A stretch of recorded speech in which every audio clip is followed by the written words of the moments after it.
Hello and welcome to the Squeaky Bum Time Podcast with Mike and Laurent. It is Tuesday, March 15th, and in this episode, we have a whole hell of a lot. Cristiano Ronaldo.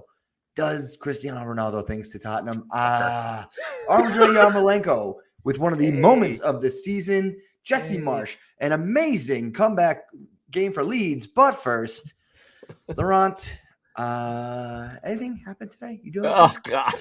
Right. It happened again. It happened at Istanbul. Crystal Palace has taken 4 points off of City and we've dropped 6 points to Spurs. So that's London has 10 against City. Yeah. Fucking hell. City away, Crystal Palace unable to break them down. They had chances. They did their City thing. As I have said many times on these games, if City doesn't score in the first 15 minutes, they're in trouble. And this game was that game. City actually, when I really break it down, were really, really, really good. And so were Crystal Palace. Crystal Palace defended well. They had many opportunities on the break. It was one of these games where I respected Palace. I knew about Palace, but I just had a feeling it kept going. Bernardo missed an open goal. Mahrez missed an open goal.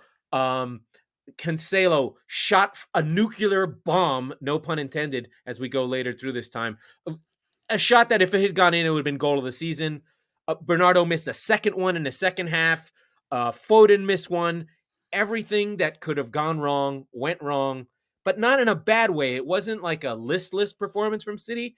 It was a really good performance where expected goals, 3.5, 2.5 to 0.5, and you get a 0-0 draw. And this is what happens to City. Narrative dictates, we must mention TM. They should have got a striker. What the striker brigade never discuss is, well, who's the guy who drops into midfield and help all the buildup that gets on people on the ball to create the striker problem? Oh yeah, you didn't get count for that because City's whole process is that they have all these midfielders that have to take the role of striker. Phil Foden did yeoman's work doing that. The weird thing was, I never want to hear Pep Guardiola talk about fucking 5 substitutions ever again. I know that's Klopp's thing. He made no changes. 0. There was $152 million worth of players on the bench. Yeah. And Raheem Sterling couldn't come in. Gundogan couldn't come in. And they were kind of running out of gas at the end there. A little bit of frustration. Players pushing each other. Aymeric Laporte missed a fucking header that went off his shoulder that he was wide open. He just mistimed it. City should have won this game. They win this game 9 times out of 10. The heroic nature, the glad all over, the Crystal Palace, Crystal Nach going on at Selhurst Park. It was great. Gallagher did Gallagher things. He had an interview at the end of the game. He's like, frankly, I can't feel my legs. We run so hard. I'm like, you fucker. God damn. Oh, have we fallen out of love with No, Gallagher? I love him. Kouyaté I know. was great. I mean, they had a good performance, but City win this game 9 times out of 10. And, it's just one of these games. City drop points. They now have a 1-point lead, assuming all games being equal. April 10th gets bigger and bigger and bigger. And I am now an Arsenal fan because Wednesday, Liverpool go to the Emirates in a please, if there was ever a fucking time, you soft, limp-wristed fucking Arsenal pieces of shit, get a result.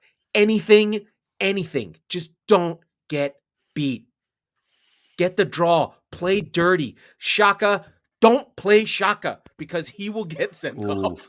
I bet a Xhaka yellow card on Sunday. You always bet a Xhaka yellow card. I'm going to bet a Xhaka yellow card again on Wednesday. That's a great that call. is my take on the game. I was hurting. I was upset. But any City fan, City fans are a weird group. Because there's so much history of being, there's literally something called typical City. If there's an interesting way to lose games, we have it. If there's an interesting way to blow it, we blow it. If there's an interesting way to find ways to lose, we are that team. We were Spurs before Spurs, but we weren't even as good as Spurs. We had our own terminology. It was typical City, and we used to fuck things up. And the old fan base still has that, even though it's now 10 years and we're still hanging on. Now, I don't know how I came to be a City fan, but personality-wise, I fit right in with the worst thing is going to happen. And I just kind of felt it. I was just like, oh, fuck. This is that game. This is that game. Crystal Palace somehow seemed to be one of our bugaboo teams. There's historically. Andros Townsend wonder cunt goals. He's done 2 of them. Now nowhere to be found now, thank God. I never want to see him again. So he's lost in space, and I don't want to see his muffin on his head that he wears with his weird afro. But yeah, City we're good. I mean, there are a lot of good things to take from it. I thought like John Stones is so good. I mean, you forget when he doesn't play all the time how good he is on the ball, and you're just like, oh, all these other teams stink. Like when you watch City and you watch other teams, you just go, oh, John Stones would like. If Spurs had John Stones, you'd be like, he's the greatest defender I've ever seen. Or like, you watch Arsenal, you're like, oh man, Ben White's good. Then you go John Stones, he's like, fucking John Stones eats fucking Ben White's lunch. He's incredible. He's silky with the ball. He Cruyff turns out of trouble. He bangs passes across the lines. I mean, he and Laporte, they're so good on the ball. They're so classy. It's like, City's dream. They're all midfielders, except some of them are taller. So the thing that scared you was effectively has been rendered irrelevant for now with losing Ruben Diaz for a while. Yeah, right? no, I'm good. I think, I do recall it's so tough to remember how good City can be, how good players that City have are when they aren't looking over their shoulder and they're one mistake from not playing. So you get a guy 2-3 games in a row and you go, he's fucking gold. Because he and Laporte they were snuffing everything out. And Alisi, my guy Alisi, Gallagher, there were tons of breaks with Zaha where he and Laporte just stood up and just like times when you're like, oh, that's when someone dives in and it gets a penalty. But they both stood their ground and really shut down all those breaks. There were a lot of breaks by Palace. They did a lot of good stuff, but didn't get it done. And City sort of sit where they are. And I am going to go through the scores because that's what we do. Saturday. Wait. Yeah, we had Saturday games. Hold on. Rewind. Mike, say something interesting. Yeah, so we had a lot, right? So, I mean, we're going to go through all of them, but I actually had a hungover epiphany on Sunday morning.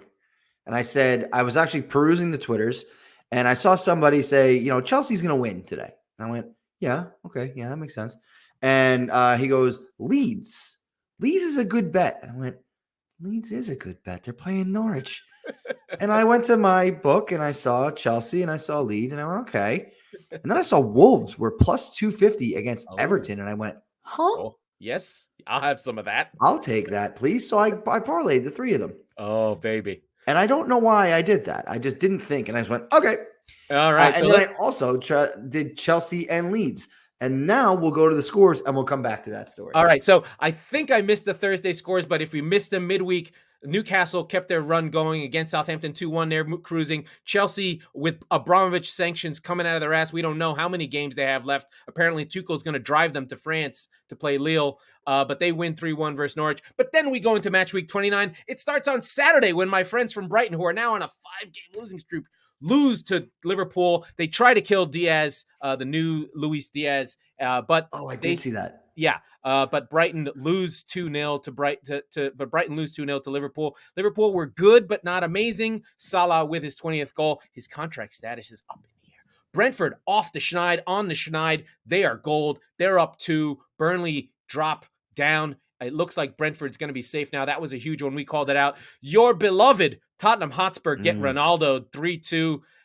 United were not good. I thought Spurs were really good. United were actively bad. We'll talk a lot more about this one, but Ronaldo did Ronaldo things. Chelsea then defeat Newcastle 1-0 in a controversial game. They don't get the calls. Havertz with a crazy fucking goal. Really nice. Should have been sent off for an elbow. VAR, what are you doing? And then Chalobah literally drags down Jacob Murphy. No call. No problem. I'll go to Everton Wolves.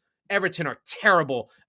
They don't score a goal. Frank Lampard, hey, maybe he's not a good manager, seeing as Tuchel took that team, got them 3 draws in a row, then took off and won the Champions League. That was weird. Leeds, at the last minute. Oh, baby, Leeds get a 2-1 victory. Oh, that's that the good stuff. was emotional and beautiful. West Ham win 2-1 in another emotional and beautiful game. Watford, Old Man Roy, getting his team off the schneid.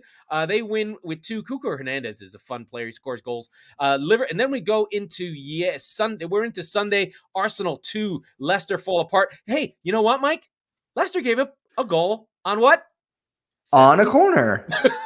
That's now 15 on the season. That's 1 every other game. That's insane. That's really so bad. rough. And then we just talked about it. Palace do what they do to City again. And we have games 2 games on Wednesday. You play Brighton. No, you know what? We'll win, though. And we'll get into why when we talk about United and and Arsenal play Liverpool, what I was just talking about. So those are the scores. And let's go to Old Trafford. Do we have to? We do have to. All right, fine. I'm looking up a tweet that I saw earlier about Tottenham's last 15 games. Are they win, loss? Pretty much, yeah. Yeah. Tottenham's last 15 results: win, loss, win, loss, win, loss, win, loss, loss, win, loss, win, loss, win, loss. That's unbelievable. We're going to kick the shit out of Brighton because of that. But wow, yeah, but this one of game those was wins against my team. This game was a lot because it was a super enjoyable game, and it was a frenetic first half that so many times I was watching with my friend who's a United fan. So many times we both said this at half, like the second half is going to be a fart noise, right? Like it just peters out and the game calms down.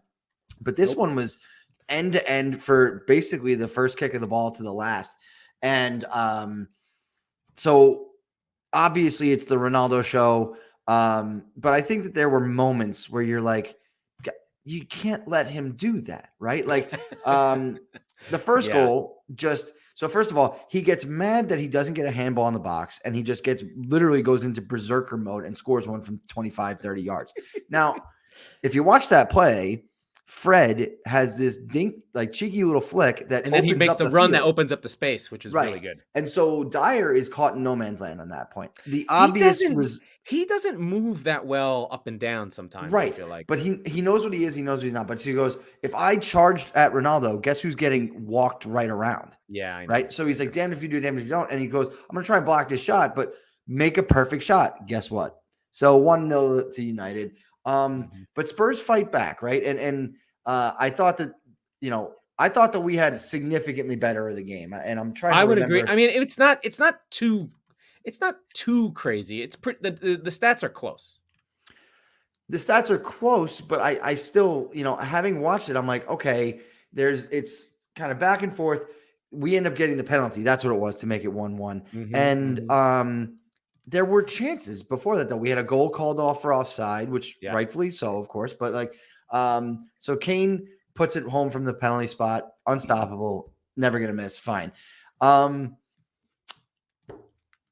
second goal for United stayed with me because it's Ronaldo coming across Sancho, who, by the way, was great. Sancho made a couple of mistakes in this game, but I think the important thing is that he's getting good. He was feeling it to the point where he's like, I'm going to fuck it up. I'm going to lose the ball sometimes, but I'm going to do shit like this. And he walks all the way around. He's all the way down the left side. He plays it into Ronaldo for a tap in, but that is so offside, except for Sergio Reguilon's back foot on the other side of the field. I know it looked so offside.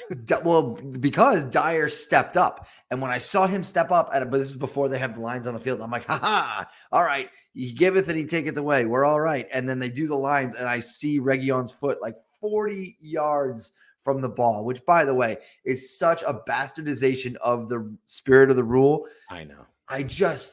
You gotta laugh, right? Sometimes it fucks you, sometimes it doesn't. But Christ, And then you get another on a Harry we Maguire. get a slab head.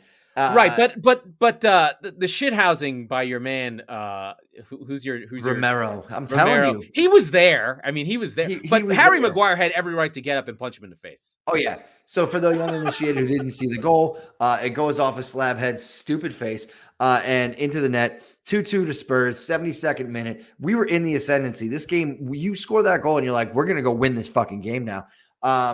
And as Romero's genuine first reaction is one of my favorite moments of the year for Spurs. It's been a tough year. And he just bends over in And yells in his Maguire's face and laughs in his face. You fucking idiot, or whatever he says, It and doesn't runs matter. off to celebrate with his team. Puto, probably. Yeah, it was. It definitely was. But then he Ronaldo was then one more victimized. time. Well, he wasn't, but like again, a goal off of a corner, but like, hey, They guys, marked him. with fucking Matt Doherty.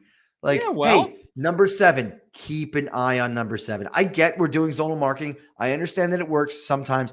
Hey, just don't let number 7 beat you, right? Like, I feel like that should be a good But fucking it's a rule. good header, man. Oh, yeah. It No, just is. absolutely. It just is. But it also Yeah. was Matt Doherty he beat on the fucking, like, what are we doing here, guys? And for United, as much as we talk about them, it makes a huge difference when they have Varane in there. Holy shit. It's just like, Yeah.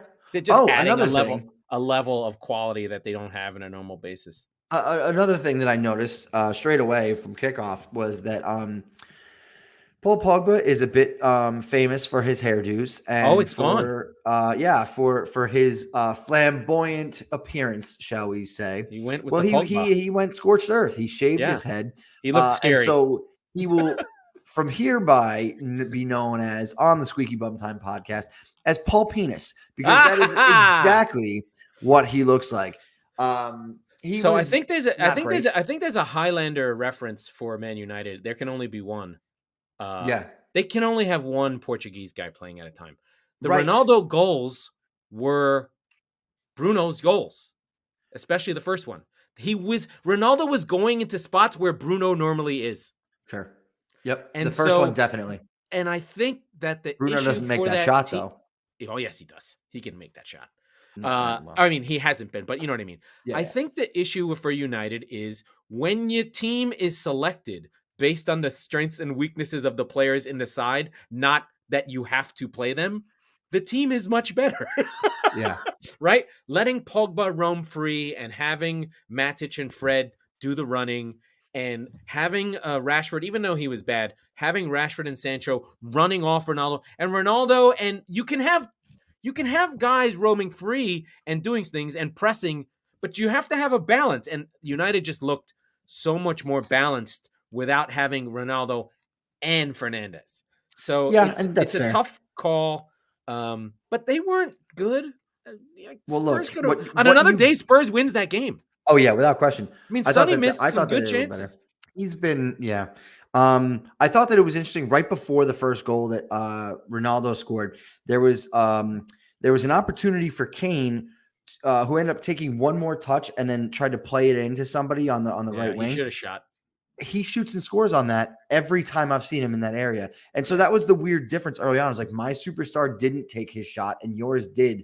Yeah. The probability of which, if you would have told me when they both had the ball on their foot, it's like Kane's scoring and Ronaldo's not, right? Yeah, this was the thing to keep in mind is like, this was a really good game from Ronaldo. Like 8 shots, 5 on target. Like this is vintage. Oh, there's the best player of all time is on my team now. Sure. Right. But let's move to. Well, hold on, but the thing is that he did a lot of the things we've lauded Kane for doing over the last 2 to 3 years, especially as you mentioned with those guys running off of him. It was Lucas and it was Son, and he was dropping back, which allowed him.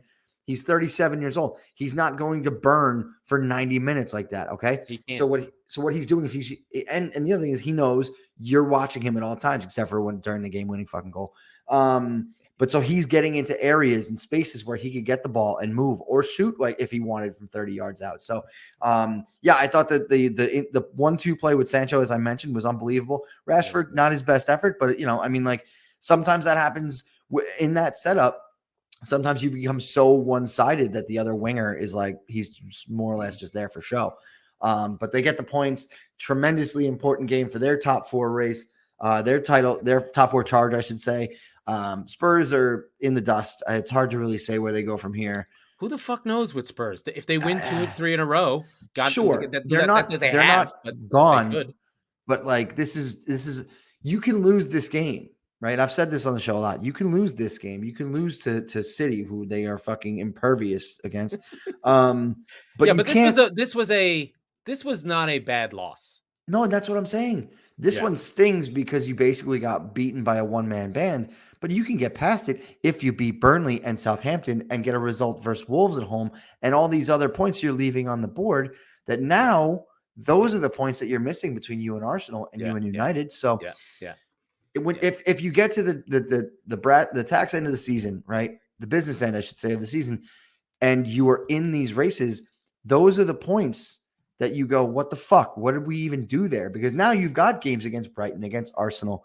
You know, you can have a direct impact. It's those Burnley games. It's the Burnley games. It's stuff like that. So, I mean, speaking of, teams I got over this one pretty quickly, but it's like I said, it's the other games that end up killing you. You know. Yeah. And speaking of teams that handle these kind of games, Arsenal have not been dropping points against shit teams for a while, and they take care of Leicester at home, and they've got something going. They are brewing, they are cooking, they're playing for fun, they are doing their thing, and it's been consistency. Now it's week on week with Arsenal, where they really beat the shit out of Leicester pretty good. Put 20 shots on goal on the regular with 6 on target. It's really, no Vardy, no party for the great and powerful Leicester, who are now weirdly playing for the Europa Conference League that Brendan Rodgers said he didn't know what it was. Now he does, because that's his season.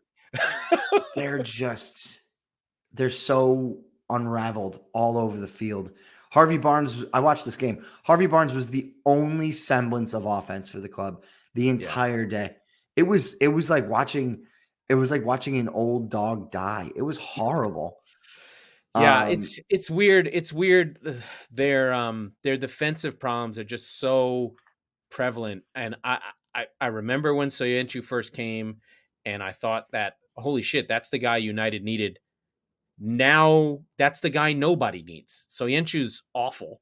He seems to get worse, and he's been the one who's been there the whole time. Yeah. He's still the right age. He's still a good age, only 25. He runs like a deer, but he seems to need Johnny Evans. Who knew Johnny Evans was going to be the most important player who was basically holding this team together? It's bizarre. But, their fullbacks never really came back. Pereira's a shell of himself. They just don't have what they need. And, they're in mid-table now. They're just like, we're fine. We're safe. We're not going anywhere. We're not going to finish in the top 4. We're in that group of teams that's good on a day, but then can lose to anybody or beat anyone. But with Arsenal, they're just playing sharp. And if I could give more love to Odegaard, I would. Weirdly, the Shaka party is actually working now. Party and Shaka seem to be getting together and not making mistakes. So as I say, Party was unbelievable on Sunday. Really he was all over the place. Good. He had the first goal on a header. He should have had a second one, which ended up being a penalty late in the game. Yeah. Xhaka, like we said, well, let's wait until Wednesday's over before we let's maybe hang on to that. And then, they're just good. It's weird. Saka was electric. He was really, really good. It's weird. Like they don't have to play Smith Rowe. I mean, they have this rotating Martinelli Smith Rowe thing, and then they've got the veteran Lacazette, who's just sacrifices. He does everything they need. He drops into the midfield. He sprays balls out wide. He's just good. Like he's one of these strikers in these modern offenses. He's in the Firmino role. He's in the City striker drop-in role. These strikers that don't score goals, but you can see, you're like, oh, they make the team run because you've got these wingers that are super fast, super dynamic, but they don't have the skill to play at the 9 the way these teams want to play the 9, and they just bring people in all the time. Saka's just played in. Martinelli just played in all the time. They're just starting trouble. And while Arsenal have 4 games in hand, or 3 of those games in hand are Liverpool on Wednesday, Chelsea. Spurs, and Chelsea. Yeah. So those are not gimmies. No. and we're going to learn more about Arsenal on Wednesday. This is going to be. I don't expect them to win, but I don't expect them to get blown out either. No, I I think could that see the a days 1-1 of draw them. The days of them getting the doors blown off them are probably behind them. for now. I would expect. But it could be tight. Like they should have beat City in that 1-0 in January. They have the last really bad blowout they had was it's been a while. They haven't really gotten beaten badly for a while. Well, they have an Everton loss on the books. Oof, that's Yeah.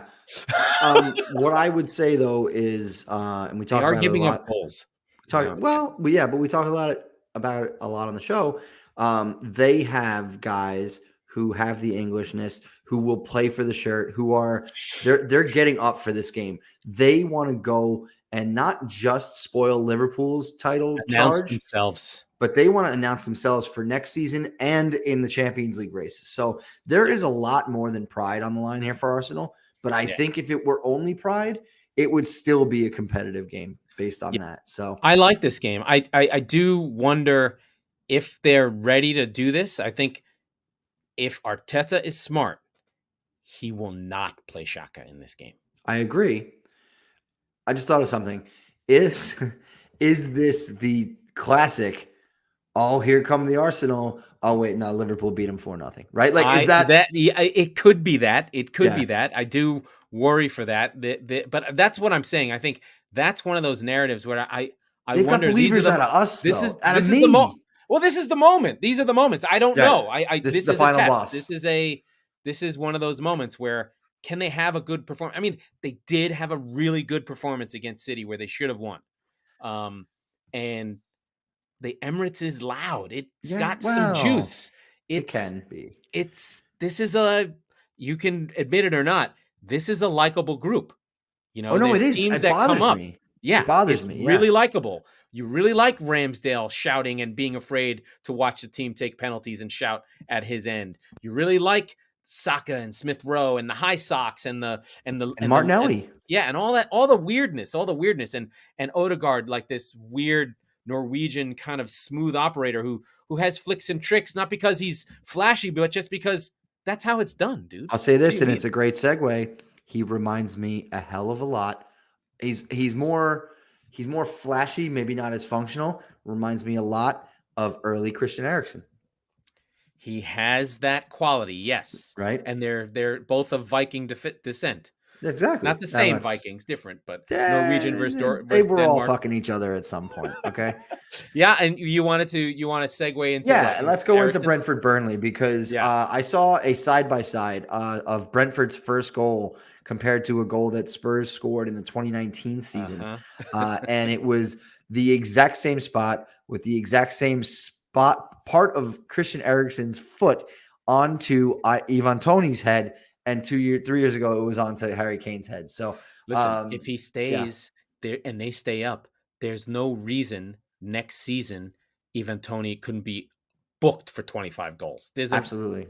It could happen. Well, you mean if Eriksen stays there? If Eriksen stays, yeah. Oh, yeah. Because they'll run for him all day. Yep. And he won't have to, which is good because his heart will explode. But that was a huge win for them. And Burnley, it was. That was just, I don't. Well, wait, we've been saying in Dyche we trust, but come on. Well, hold on. Let's dial it back to before the game starts, right? So Burnley has a couple games in hand. They're on 21 points in 19th place. They actually were in 18th place before the Watford win, I believe. And Brentford's on 27. They're not safe going into this game at all. This was realistically, out of 9 games left, they probably need 5 points. Yeah, it's 35-36. You're That's what I'm saying. Good. But so they go into that game going, we need 8 or 9 points, and they got a third of them right there. Right. Remember, we said it's going to take 8 wins, and they have 8. And like everything else we've talked about in this race, how many times has it turned on a team winning 2 in a row? There you are, Brentford. So you're doing okay. Thankfully, it makes me happy. I think if anybody's listened to the show for more than a few episodes, you know that our love for Brentford runs deep. So it left for a while, but then it came back. I was just sad. Yeah, staying in the bottom, we have Leeds, who also get off the schneid and get their wins in a row. This was huge. huge. Ooh, ooh. They had played well against Leicester City and should have won. Then got beat pretty badly against your mob. Is that right? 4-0? Yeah, oh yeah, they got smoked. And that But was the in game this, that killed Bielsa. yeah, and then this game, they are winning. They're doing fine. They, of course, give up the obligatory goal. It is Leeds, after all. Pascal Mhm. Schrock, terrible. Well, all right, so let's live this game through vicariously through my eyes. So again, I you've mentioned got that money on the line. I had mentioned the parlay, and it was a hefty little chunk of change. It was $800 to win. I didn't put that much on it. I don't have a problem. I put $100 on it to win 800 or 200 to win. It doesn't matter. So they get again, a goal early. They're up a goal early. Chelsea. I have Chelsea, Wolves, and Leeds all money line. Leeds is up early. Wolves are up early, and then they have the red card. So it got a little cagier than I thought at Everton Wolves, but I never really paid attention to that. But Chelsea, I had the same feeling that you had watching Man City, and I'm like, it's just that game. It's blah blah blah. Like they're not going to get it. They're not going to get it. So in the span of, let's say, 5 minutes, Chelsea score in the 89th minute. They go up 1-0. Leeds is still up 1-0. I'm in the money right now. Yes. Norwich. Timu Pukki, you son of a bitch. In the 91st. First. Yes. Wow. Oh boy. I sat there, and luckily the thing that I do when I catch a bad beat or a loss is I just go catatonic and I internalize it, which means the show is probably not going to make it through like another 10 or so episodes because I'm going to also have a Christian Eriksen and die. So 91st minute, Kenny McLean from Pukki ties it, and we're on to 4+ minutes of stoppage time. Now, at the restart, Jesse Marsch brings on Joe Gelhardt. Top scorer in the Premier League 2 last season with 11 goals.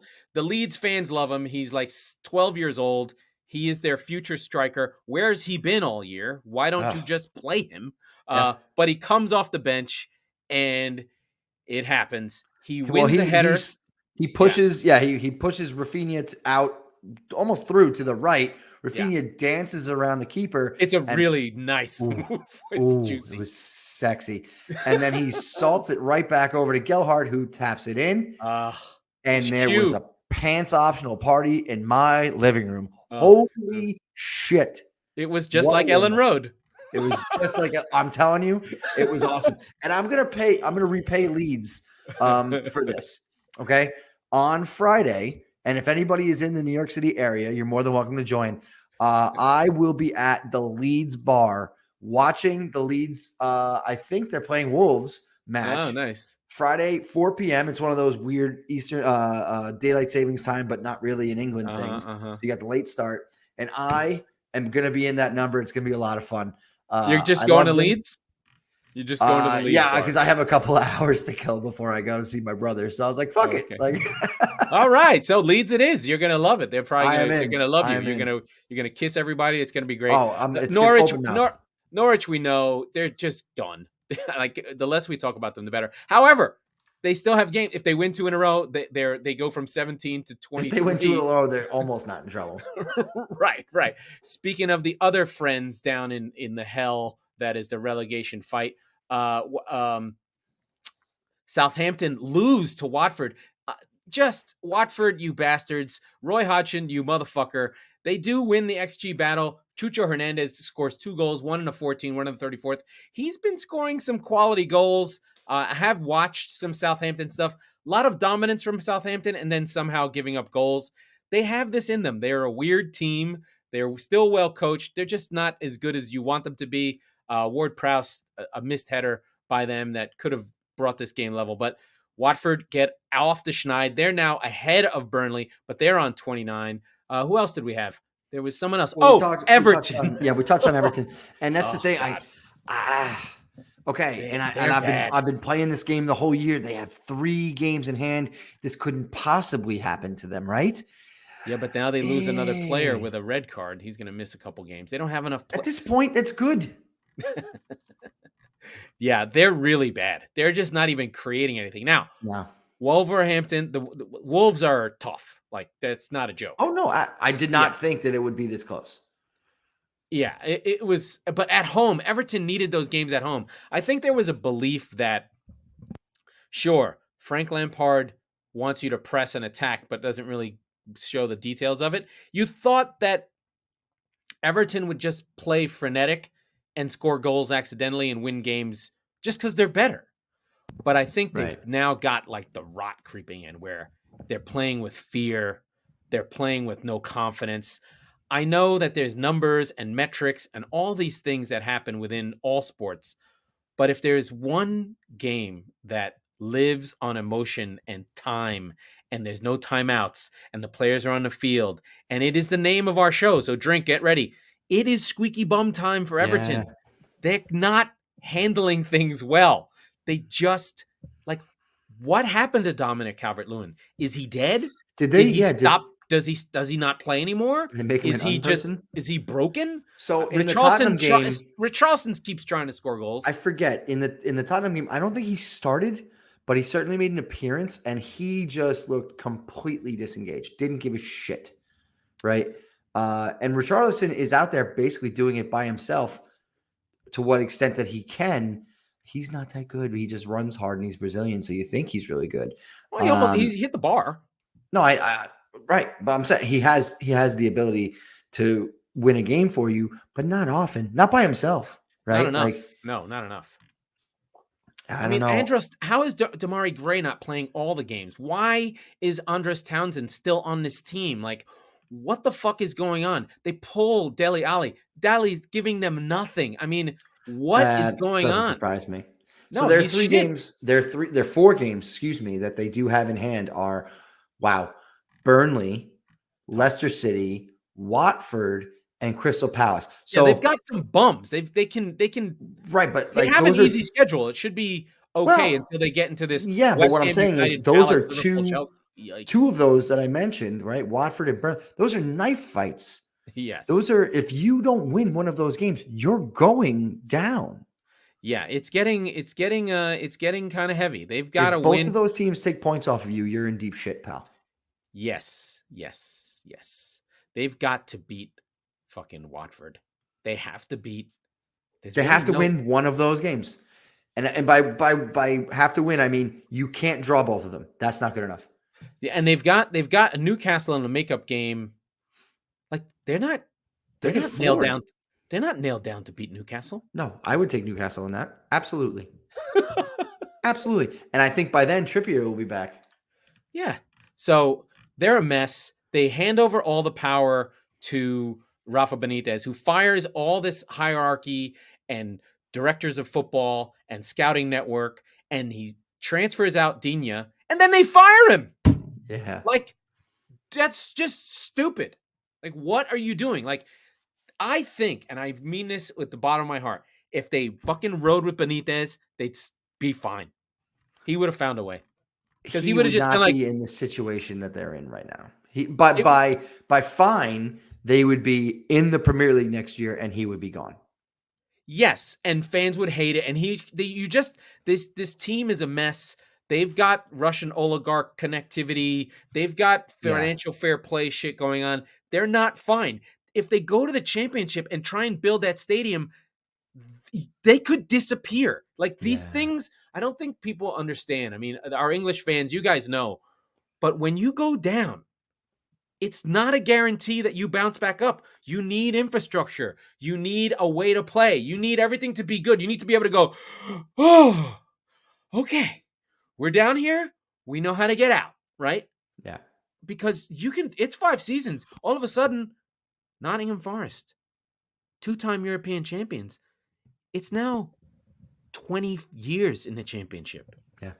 Brentford was 70 years between their top flight wins. But they were kind of down. They never. Oh, I know, but like they're not a big team. Leeds in the wilderness, 16 years.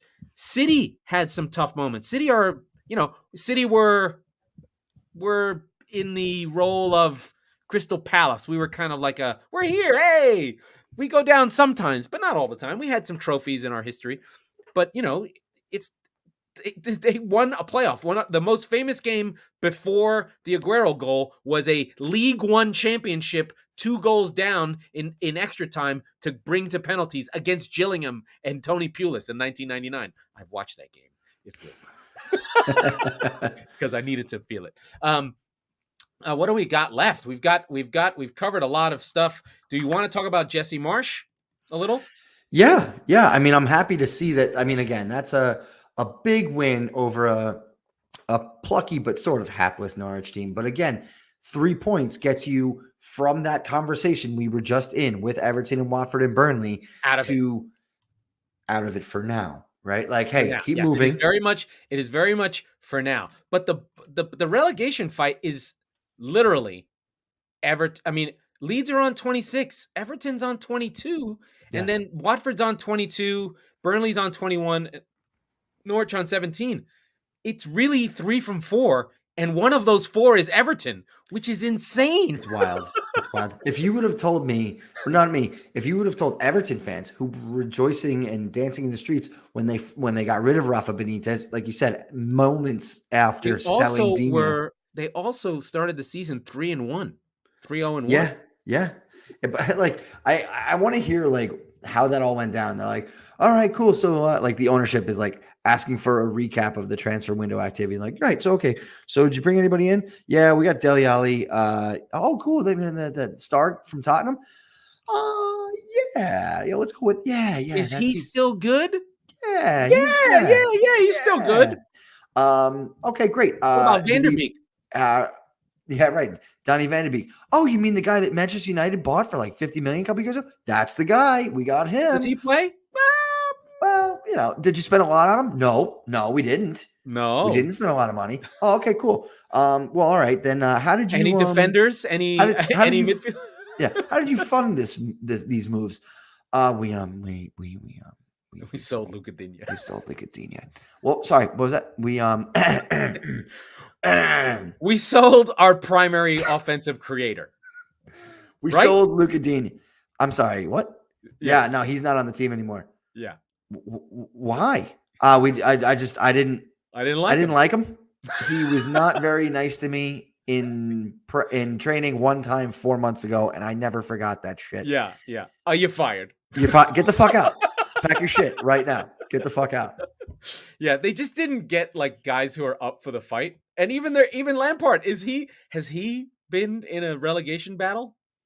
No. Never, right? No. Has Dele? No. Van der Beek? No. They're not. None of these guys are up for it. And as long as Michael Keane is playing, they're not fucking winning games. Oh, he's unwatchable. He's very watchable. I'll tell you when he's watchable. When you're going against him. The other one who I love, and I dearly am sad to see him the way he is, my boy Seamus Kilman, who I've loved since his Leighton Baines days when he broke his leg. I just always liked him. He's now he's year 13, still the core of defense. It's like, my guy, you gotta go. Didn't he have like an absolute thunderbolt at Anfield one time, like at the end of the game to beat Liverpool, or maybe to start a draw? There's no way because they never beat Liverpool. No. It was a draw. Oh, okay. Well then, yes, I do recall that as a draw, maybe. But this would have been pre-Klopp. Oh yeah, it was pre-Klopp. Oh, okay. He's been there since the fucking War of 1812. Yes. He was there when the Irish troubles were still going on. I'm not going to find part of the Accords. I remember this. We've got to talk the love and joy of football. The Yarmolenko goal. Yes. West Ham at home. So we know about the war in Ukraine. It's awful. It's terrible. Respect to the Ukrainians. They're really holding out. They're doing like Crystal Palace versus Manchester City, but just like 90 minutes. Let's try 20 days. Yeah. So they're a smart man once said, it's tough to win on the road. It is tough to win on the road. So they're doing well on the road. But Yarmolenko, who is born in Russia of Ukrainian parents, he's from St. Petersburg, a.k.a. Petrograd, a.k.a. something grad, Stalingrad. I don't know, something. They change the names all the time over there, depending on who killed who. So I think it's back to St. Petersburg. So he's Russian born to Ukrainian parents. The war begins. He's got to figure out what the fuck's going on with his family. He takes, I think, 7 or 8 day leave. It's affecting him. He's having a hard time. West Ham's been great to him. Very classy. West Ham, a community-based team. It's the East London. It would be like if the Lower East Side had a team and the Lower East Side was still the Bowery Boys. So freeze New York City in 1930, put a team on like Bowery and Canal Street, and that team is fucking West Ham. Yeah. And then take their stadium away and make them go all the way to the Bronx. Sort of. Or make them go to like the fucking Hudson Yards. Yeah, Be right, like, right, "Oh, right. Yeah. Fuck you, fucking Hudson Yards. Or it would be more like the East Side. Be like where the UN is probably. Anyway, so Yarmolenko comes on. I don't know the circumstance of it, but the goal is fucking killer. It's one touch, boom, in the box. Someone fires it into him. He grabs it, hits it in, and he has a really cool celebration. He runs over, drops on his knees, puts his hands up. Then it's hands to the face. The whole stadium, Aston Villa fans, the whole stadium. So there's a way in. No one's booing. The teammates surround him, and he's just weeping. It's affected him. You can't not feel for that moment where you know that someone is at work and doing their thing. They're having a moment of emotion, of feeling, of worrying about his family, of worrying about, I bet you his house is split in half. His parents are probably old, be like, Putin's all right. And he's like, oh, we're fucking Ukrainian, but we're in Russia. It's all fake. Aren't they all Nazis? No, they're not all fucking Nazis. Although Ukrainians, don't talk to them about Jews. But anyway, that's a different story at a different time. And then the African students trying to get across the border, that was weird too. But anyway, they're fighting, sometimes black and white. So he cries. It's a moment. Football lives on forever. It's a baddish loss for Aston Villa, who seemed to had a little blip. Then they right the ship. But this is not a good loss for the in the war of claret and blue. However, well, hold on. I don't know that I agree with that. West Ham have top 4 aspirations, and this goal, well, they end up winning 2-1, but that puts them back into the conversation, into the race. They're still the dark horse for the race, but let's be clear. What Champions League is to Arsenal, Europa League is to West Ham. And by the way, they finally did lose in Europa League in midweek. Yeah, but they still have a shot against Sevilla. No, of course. No, I don't think they're done. I think that's better than them, but yeah, I think the thing with West Ham is they are a live fighter. They seem to have the structure to take punches. They seem to be running they're a marathon runner. They're going to take you to distance. They're going to give you the Jake LaMotta to Sugar Ray Robinson. You never knock me down, Jake. You never knock me down. And they will keep fighting, and they're going to keep on going, and they're still lingering. They're still waiting there. You fuck up, West Ham will fucking jump you. They'll jump. You show up weak, they will jump you.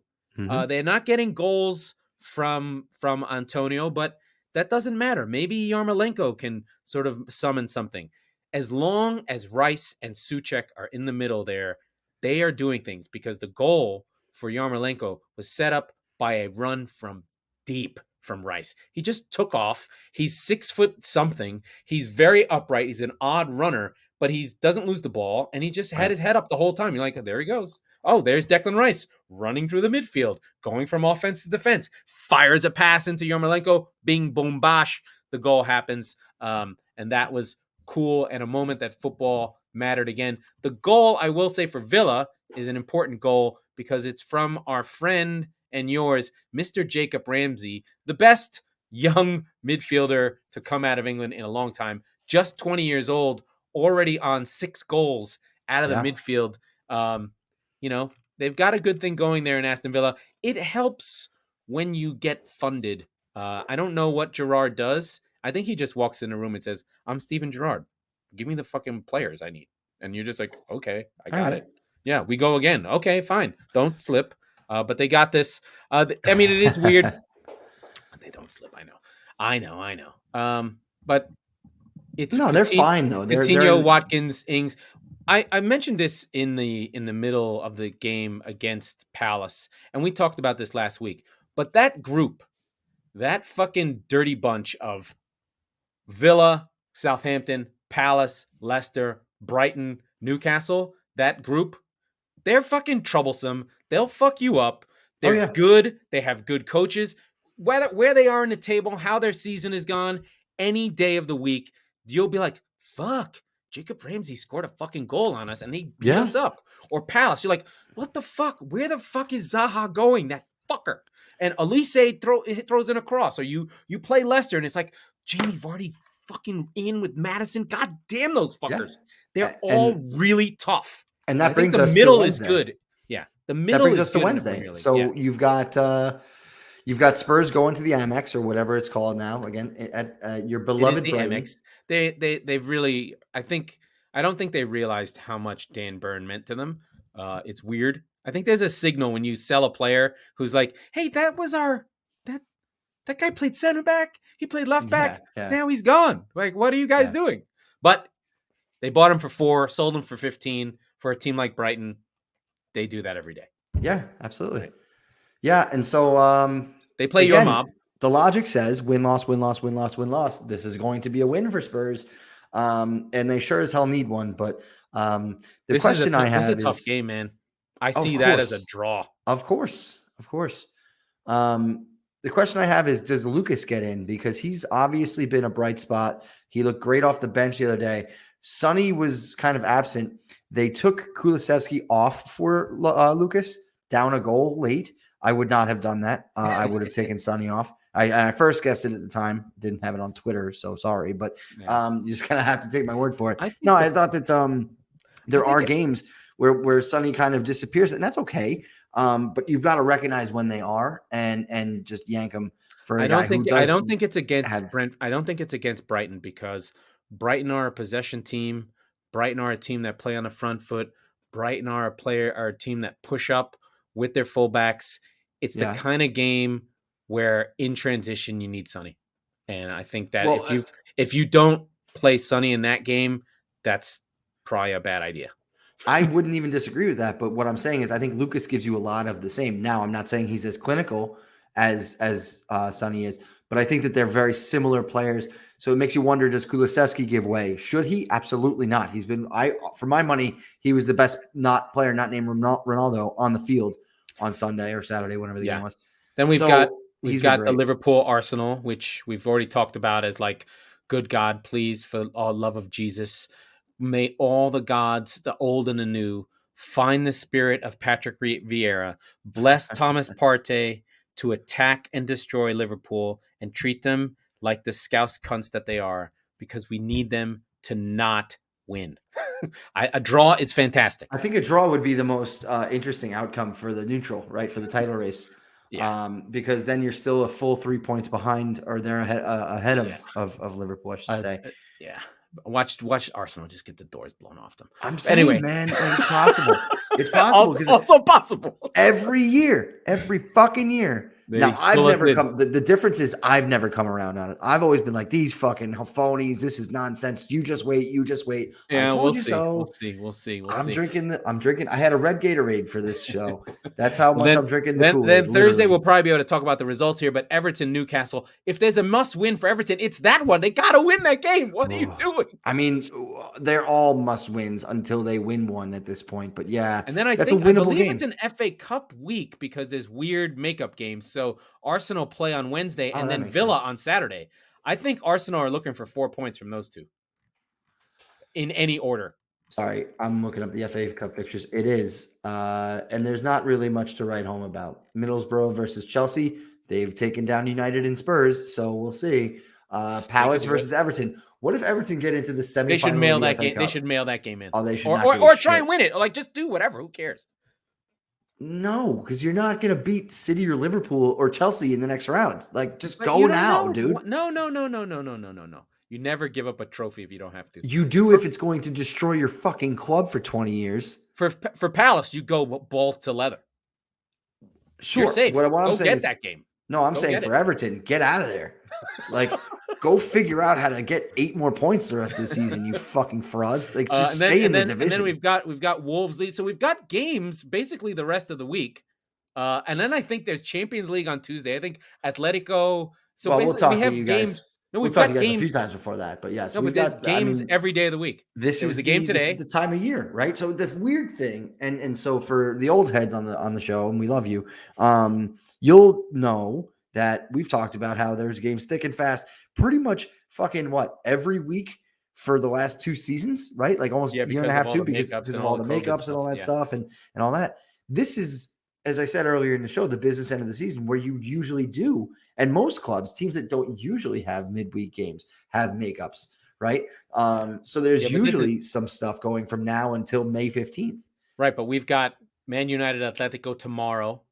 That's 1-1 Oh, yeah. on aggregate. We've got Ajax Benfica. That's 2-2 on aggregate. Mm. Juventus Villarreal. That's 1-1 on aggregate. Oh, and then we've come got on, Villarreal. Chelsea. We've got fucking Tuchel driving the bus to Chelsea because they barely have money enough to fly. So I don't know how that game's going to go. But Chelsea may not score, but they don't give it up too. They don't have to. They don't have to have 2-0? Yeah. Yeah. So Tuesday's Champions League, Wednesday's Spurs, Brighton, and Arsenal, big games. Thursday's Everton's lifeline game. Wolves, Leeds. You'd expect Leeds to lose that game, but hey, you never know. And then Villa, Arsenal on Saturday. And then I believe that's it for Saturday, but I'm not sure. I'm looking right now. Friday. And we've got Tottenham, West Ham on Sunday. Which I'm looking forward to. Hopefully, I'll be at the Spurs. Oh no! Match postponed. Yeah. All of it. All the rest is postponed. Do you have West Ham on Sunday? Yep. Oh, so you're playing during the weekend. Yes. And then Leicester, Brentford. So there's a bunch of games, and we'll go through that on Thursday. But we're running late on time. But we went through. This is like a weird 3/4 mark. We're in the home stretch kind of update episode where Mike and I are here. We took care of everything we needed to do. Mike, tell us what I need to do. All right, let's get out of here. Hey, that was the Squeaky Bum Time Podcast with Mike Salerno and Laurent Cortines. We are the football wing of the Chop Sports Network, still, and Fan Hub, who we love. We record on Tuesdays and Fridays, so be sure to subscribe wherever you get your podcasts so you never miss an episode. Please write reviews. We need them. And come on, City.